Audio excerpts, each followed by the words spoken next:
Sejam bem-vindos a mais um Notícias de Paris.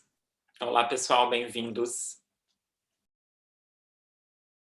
Lina, os leitores do Conexão Paris de mais tempo conhecem bem a história do seu apartamento, né? Como que você achou o apartamento, quando você entrou aí pela primeira vez, que eram várias salinhas pequenas, com teto baixo. Não eram salinhas, não, eram quartinhos de empregada, como era dito na época, Aham. com o teto bem baixo. E era um corredor com vários quartinhos, menos de 17 metros quadrados cada quartinho. Eu vou colocar o link para esse artigo na descrição para quem quiser ler essa história, mas o que eu quero saber é, além do pé direito altíssimo que você descobriu algum outro segredo, algum outro tesouro escondido dentro do seu apartamento? Rodrigo, meu sonho era isso, porque eu quebrei o teto baixo, né, dos quartinhos e fiquei debaixo e descobri um sótão maravilhoso da época da construção do prédio, com umas vigas metálicas todas enferrujadas, sabe, uma cor ferrugem bem bonita, Sei. toda uma parte da parede de tijolinho, e eu deixei assim, bruto, como diz os franceses, e ficou lindo, com o pé direito muito alto. Eu queria encontrar, além dessas vigas e dos tijolinhos, eu queria encontrar uns tesouros, porque é conhecido que aqui na França, os franceses encontram tesouros escondidos nos sótãos, nas caves, nas casas de praia ou casas, sabe, na campanha, casas De campo. de casa de campo, nas residências secundárias, como eles dizem. Quando os avós, os pais, os avós, os bisavós morrem e eles herdam, quando eles vão fazer limpeza para poder vender e entregar a casa ao novo proprietário, eles encontram coisas extraordinárias. A gente está falando sobre esse assunto porque o Figaro fez uma matéria com vários casos de pessoas que herdaram casas, herdaram apartamentos e acharam, por acaso, grandes preciosidades dentro dessas casas, desses apartamentos. Uma delas foi uma Ferrari, né, Lina? Uma Ferrari do modelo Califórnia, que além de ser um modelo raro e antigo, pertenceu a Alain Delon. Exatamente. Então, foi uma filha que foi uma jovem, imagino, que encontrou na garagem da casa de campo do pai dela, falecido, essa Ferrari descrita pelo Rodrigo, que era, para os conhecidos, o modelo exato era 250 GT Spider California, é a descrição exata. E não foi só essa Ferrari que ela encontrou, não. Ela encontrou também vários outros carros, todos antigos, todos cobertos por uma lona empoeirada, eles estavam ali há anos.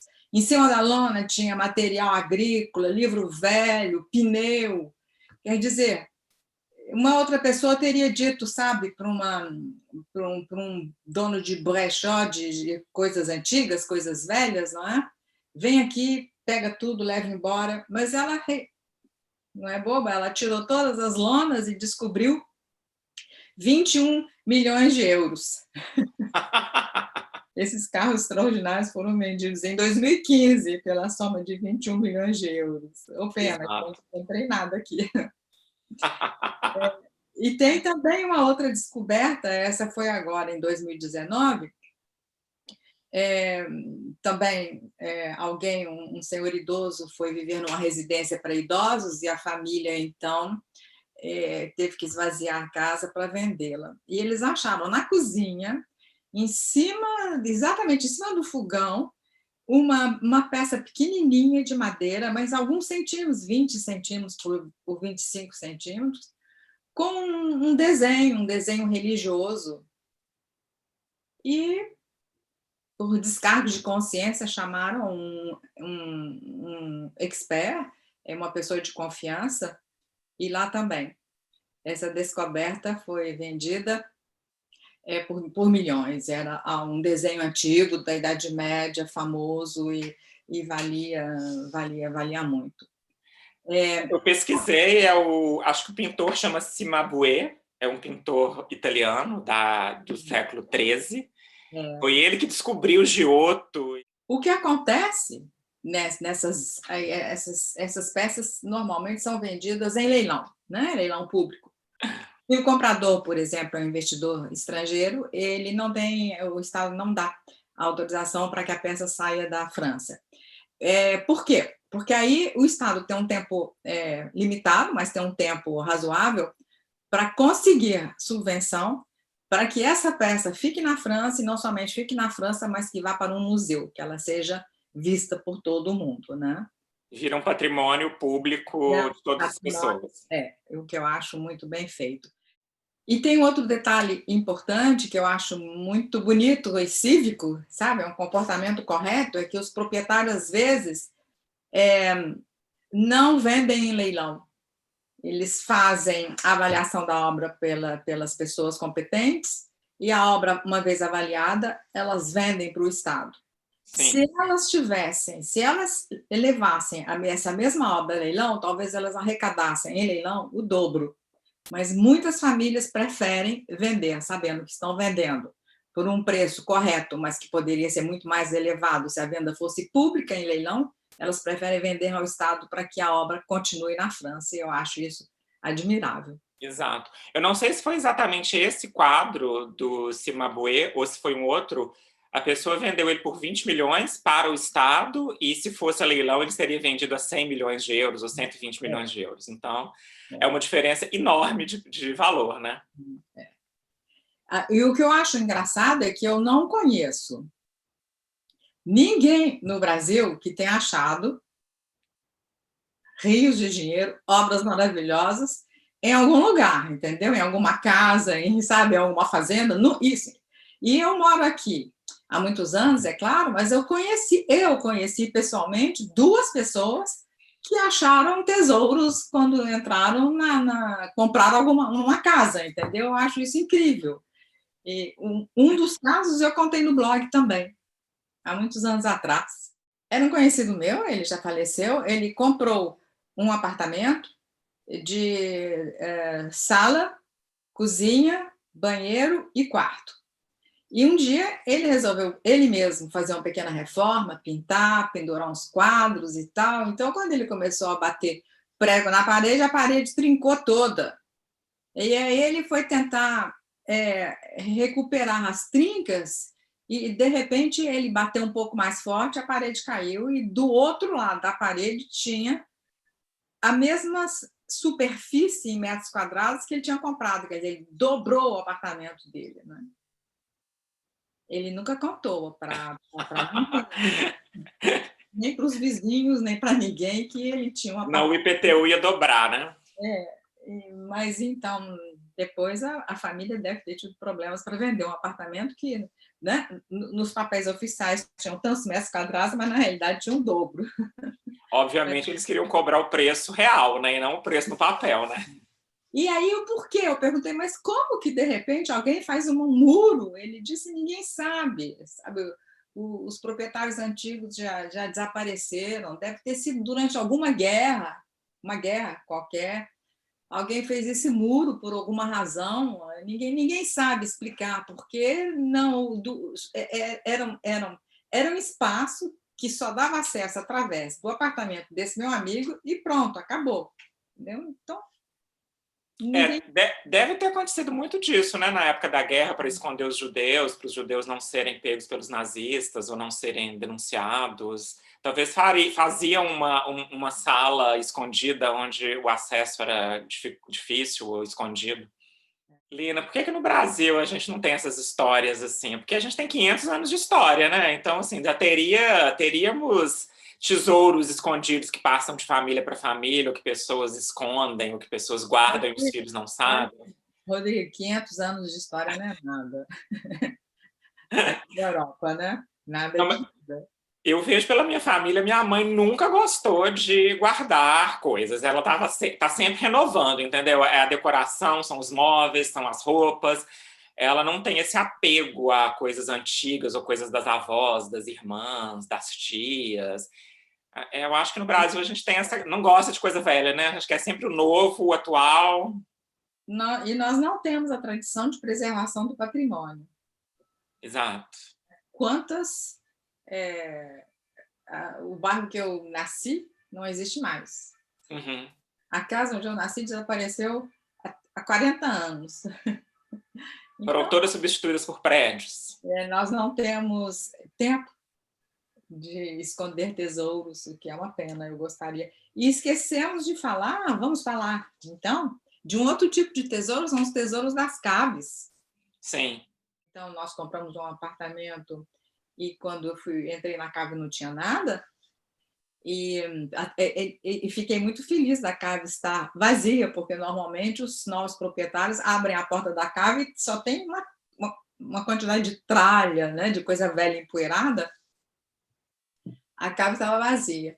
Mas tem pessoas que, ao esvaziarem as caves dos pais, dos avós, encontram garrafas que valem de vinho, de champanhe, que valem realmente fortunas também. Eu conheci uma senhora cujo pai foi um pintor razoavelmente conhecido aqui na França. Quando ele era jovenzinho, esse pintor, e aluno da Escola de Belas Artes, em Saint-Germain-des-Prés, ele passava por apertos, ele não tinha muito dinheiro como todo estudante, e era muito simpático e muito empenhado. Então, um responsável disse, olha, se você quiser, eu te dou uma tarefa. Lá no sótão está cheio de telas reutilizadas pelos alunos, amontoadas, empoeiradas, você faz uma pilha das telas que podem ser reutilizadas pelos alunos, recupera algumas para você pintar nessas telas, e o que não pode ser realmente reutilizado, você joga fora, você coloca na décharge, no lugar, na poubelle, no lixo. No lixo. E ele começou a fazer o que o diretor tinha pedido, e ele passava um dissolvente nas telas para ver se a tela estava em bom estado, se ele poderia utilizar ainda, para fazer a seleção. E num dia ele passou um dissolvente, descobriu debaixo de várias pinturas de alunos, de ex-alunos, ele descobriu uma pintura, e ele, como era um bom aluno, ele descobriu logo que, ele percebeu logo que era algo que podia valer alguma coisa. Mas o que ele fez foi o seguinte, ele colocou esse quadro numa mala, atravessou o Canal da Mancha, foi na Inglaterra e vendeu o quadro na Inglaterra. Não reportou o quadro à escola. Não, ele vendeu na Inglaterra e ele comprou com esse dinheiro o único bem que a filha dele, a pessoa que eu conheci, recebeu como herança. Foi um apartamento aqui em Paris, ele comprou com esse quadro que ele descobriu no sótão. Escola de Belas Artes de Paris. Se me perguntarem para dizer o nome, eu não digo para ninguém. Né? A Escola de Belas Artes sabe disso, Lina? Nem sei se eu estou fazendo bem em contar o que eu estou contando para vocês aqui. Mas todos mortos já, né? Então, não tem todos problema. mortos. A filha, o pai, todo mundo já morreu. Todo mundo já morreu, então não tem problema. Mais alguma coisa desse assunto, Lina? Você falou que a única coisa que você achou na vida foi um anel na praia?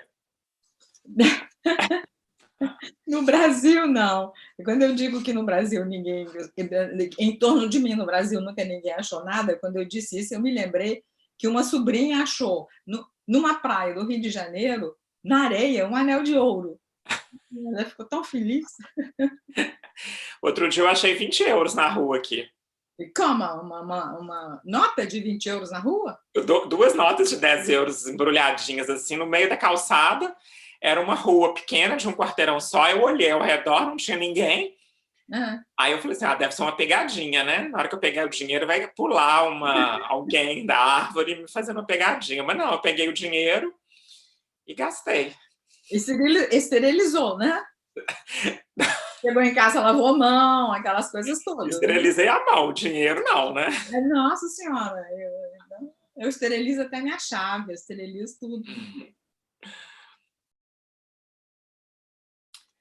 Lina, por falar em esterilizar, você vai tomar vacina assim que a vacina estiver pronta para você ou não? Claro que eu vou tomar vacina. Você não vai tomar, não? Vou, lógico, assim que eu puder, né? Mas pela minha faixa etária, acho que é só lá no fim da primavera. Eu vi um vídeo ontem no YouTube, eu acho, uma pessoa falando assim: eu vou tomar a vacina da Pfizer num braço, a vacina da Moderna no outro e a vacina do Butantan no bumbum. Eu estou quase assim também. Bom, então vamos lá falar sobre vacinação na França? Vamos, acho que os franceses não estão querendo muito tomar vacina, não, né, Lina? Os franceses são contra ou a favor da vacinação. O número de pessoas contra é elevado. Você sabe que os franceses são contestadores, não é? Eles gostam de contestar, eu acho que eles são implicantes. Esses contestadores são chamados aqui anti-vacinação. E eles são contra todo tipo de vacina. Na realidade, se a gente analisa os dados, aqueles que são realmente anti-vax, quer dizer, contra qualquer tipo de vacina, eles representam somente 14% da população. E é uma rejeição que data do século XIX, né? Porque quando o Pasteur descobriu, o famoso Pasteur descobriu a vacina contra a raiva, eles já foram contra, agora você imagina. Não tem jeito, né? Mas e a outra porcentagem? Porque eu li na matéria que somente 40% dos franceses querem se vacinar contra o Covid. Bom, como é que... Vamos analisar... Eu tentei analisar os dados de uma maneira mais detalhada e a análise revela discrepâncias que são interessantes. Primeira coisa que eu gostaria de falar é que esse discurso anti-vacina, eu tenho um amigo que disse que é um discurso de país rico, porque naqueles países em que os vírus e as bactérias circulam e que as pessoas morrem realmente há muitos anos, eles estão loucos para encontrar vacina, para receberem a vacina. E provavelmente esses países vão receber a vacina em último lugar, né? Uhum. Então, essa história de ser contra a vacina é comportamento de pessoas que moram em países ricos. Normalmente, os que são contra a vacina são também contra a máscara, contra a 5G, sabe? Ele faz parte de uma personalidade, né? Faz parte de uma maneira de viver. E parece que a França, dizem os jornais, é a campeã do mundo dos refratários à vacina. Dados publicados pelo jornal Le Figaro. Inclusive mais do que o Brasil, né? Que eu li que Mais que o Brasil. É impressionante porque a porcentagem dos franceses que aceitam a vacina é de 50%, em torno, né? De 50%. A China e o Brasil estão na lista dos países onde a população quer ser vacinada. 80% no Brasil, 80% na China, 78% no Brasil e na Inglaterra, 77%. Eu repito, eu quero ser vacinada, você também, né? Também. Oline, essa pesquisa fala também que tem são vários aspectos, né? Tem as pessoas mais velhas, elas querem ser vacinadas, tanto porque elas se sentem mais frágeis, quanto porque até eu, que não sou tão velho assim, né? Porque eu não vou entrar nas primeiras, não sou dos primeiros que vão ser vacinados, eu lembro de pessoas próximas que tiveram poliomielite, que têm problemas de saúde até hoje, porque pegaram o vírus da poliomielite. Então, as pessoas mais velhas querem ser vacinadas, elas viram o que os vírus causam às pessoas e que isso pode ser evitado com uma simples vacina, né? Exatamente. A análise dos dados por categorias mostra que isso que você falou, as pessoas de mais de 65 anos querem ser vacinadas. Se analisarmos por sexo, olha que engraçado, os homens querem ser vacinados, as mulheres um pouco menos. Sério? Achei que os homens fossem ser mais desconfiados e mais teorias da conspiração. Não, ao contrário. Dados de pesquisa do jornal Le Figaro do dia 4 de janeiro de 2021. Se nós analisarmos por classe social, os operários não querem vacinar. As pessoas de nível universitário querem vacinar. Se analisarmos por preferência política, as pessoas que votam extrema-direita ou extrema-esquerda não querem vacinar. Diametralmente opostos, É, porém, né, radicais. iguais. Os eleitores do Macron, que representam o centro, aceitam a vacina. Eu fiquei chocada que as mulheres têm medo da vacina e que os homens são mais corajosos. Eu também fiquei impressionado. Eu achei que os homens, por ter essa coisa assim, né, de acharem que sabem tudo e que mais conspiração, mais teorias da conspiração, eles fossem estar mais refratários à vacina. Ontem eu conversei com umas amigas brasileiras pelo Zoom também, e elas me perguntaram por que tem tanto atraso na campanha de vacinação aqui na França. Acho que estou todo mundo sabendo que a França está com um atraso enorme, né, em relação a outros países. Então, eu acho que o problema é essencialmente o seguinte: o poder político aqui é extremamente centralizado, é diferente de países como a Alemanha, como a Suíça, em que os poderes locais tomam as decisões necessárias. Então, quer dizer, a responsabilidade da tomada da decisão ela é dividida. Aqui, o poder hipercentralizado no presidente e os ministros em torno. Inclusive, as prefeituras dos arrondissements parisienses, elas se dispuseram a ajudar o governo nessa parte final da vacinação, né?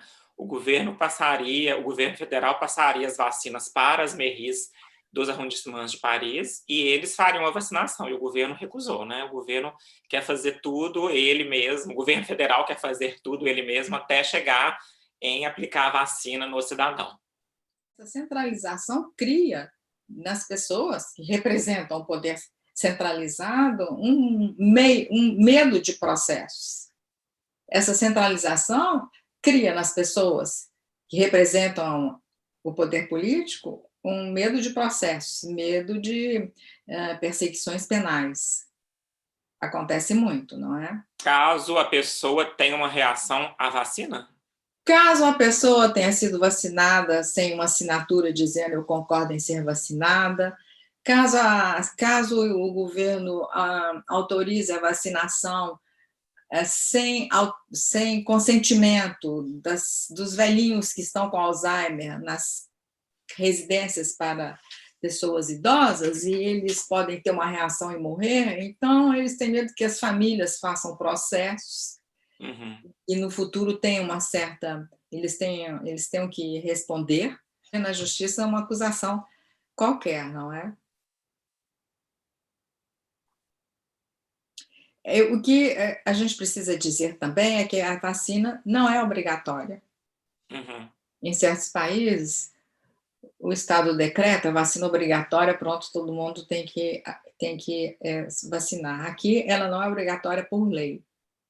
E o Estado não pode obrigar a pessoa a tomar um remédio, seja ele qual for. Então, por isso que cada paciente, nessa campanha de vacinação, que eu vou participar, você vai, quando você for ser vacinado, eu também, eu vou ter que assinar. A pessoa que está me vacinando, seja ele um médico, um enfermeiro, não importa, a minha autorização na hora. E essa pessoa vai ter que entrar com essa autorização num sistema nacional de dados, você imagina. Então, para montar todo, além do problema do número de seringas, disso, daquilo, e aí o transporte, o frio necessário, tudo isso, a França está com um atraso vergonhoso nessa campanha de vacinação. E esse tipo de autorização, ela inflama muito mais a criatividade dos teoristas das conspirações, né, Lina? Agora o governo sabe que Lina e Rodrigo, que moram no endereço tal, tomaram a vacina. Então, assim, a cabeça deles vai a mil, né? Com todas essas teorias do governo tomando conta do cidadão. Rodrigo, sim, eu gostaria de lançar um alerta agora para 2021, tomara, ou para 2022, quando vocês começarem a desembarcarem aqui de novo nos aeroportos parisienses, eu queria lançar um alerta sobre os falsos táxis e sobre os verdadeiros táxis e quais são as ciladas a evitar. Ok. Você já conhece um pouco o assunto, não é, Rodrigo? Conheço. Bom, nós resolvemos falar sobre esse assunto no Notícias de Paris, porque recentemente, no dia 1º de janeiro de 2021, 2 executivos chineses pegaram um táxi do aeroporto Charles de Gaulle até Paris, o 10º arrondissement de Paris, e, no final das contas, eles pagaram 230 euros de tarifa, sendo que essa tarifa seria de 53 euros somente, porque o preço do táxi é fixo, né? Nesse caso que o Rodrigo acabou de contar, os turistas pegaram um táxi oficial, são os táxis que nós indicamos pegaram. Isso quer dizer que, mesmo aqueles táxis que são oficiais, que seguem as diretivas e respeitam as regras estabelecidas pela Prefeitura de Paris, mesmo eles, lá dentro, deve ter alguns elementos que não são honestos. Esse caso, então, foi um caso de turistas que entraram na fila e pegaram o táxi correto, aquele que deve ser tomado. Então, o que acontece? Você desce, você sai da área dos viajantes com a sua mala, você entra no aeroporto, você deve imediatamente procurar a flecha táxi, táxi, táxi. Uma vez que você encontra táxi, táxi e acha, você tem que perceber que tem 2 indicações depois de táxi, tem 2 indicações. Táxi parisiense e táxi banlieue. Quer dizer, táxi que vão para Paris e táxi que vão para as cidades em torno de Paris. Vocês têm que entrar na fila de táxi parisiense, quer dizer, taxi parisien. Esses táxis têm aquela como é que chama? Uma luz, né? Um sinal luminoso em cima, escrito táxi. Esses táxis têm um sinal luminoso em cima e está escrito taxi parisien. Eles são honestos, eles são corretos. Como nada é perfeito, existem maus elementos. Mas você entrou lá dentro, você sabe que você vai pagar uma tarifa fixa pela prefeitura. O Rodrigo acabou de dizer o valor. Vocês podem ser 3 pessoas. Vocês podem levar cada uma valisa, 3 malas. Vocês podem ser 3 pessoas e podem levar 3 malas. Esse preço é para 1 ou 3 pessoas, né? Porque às vezes tem uns que dizem, não, tanto por pessoa, não, o preço é fixo pela corrida, 1 ou 3 pessoas, não importa. O que vocês devem realmente evitar é aceitar convites de pessoas de terno que ficam lá dentro do aeroporto ou em torno da fila dos taxis parisiens, que ficam por ali dizendo táxi, que é táxi, táxi. Quando a fila está muito grande do táxi parisien, às vezes a gente, né, está cansado, com mala, viajou a noite inteira, táxi, entra no táxi. Eles não respeitam nada. E eu já vi casos mais graves do que desses turistas japoneses, em que as pessoas tiveram que pagar um valor mais elevado. Uhum. E também dentro dos táxis parisienses vai estar o taxímetro com o valor fixo já fixado lá, né?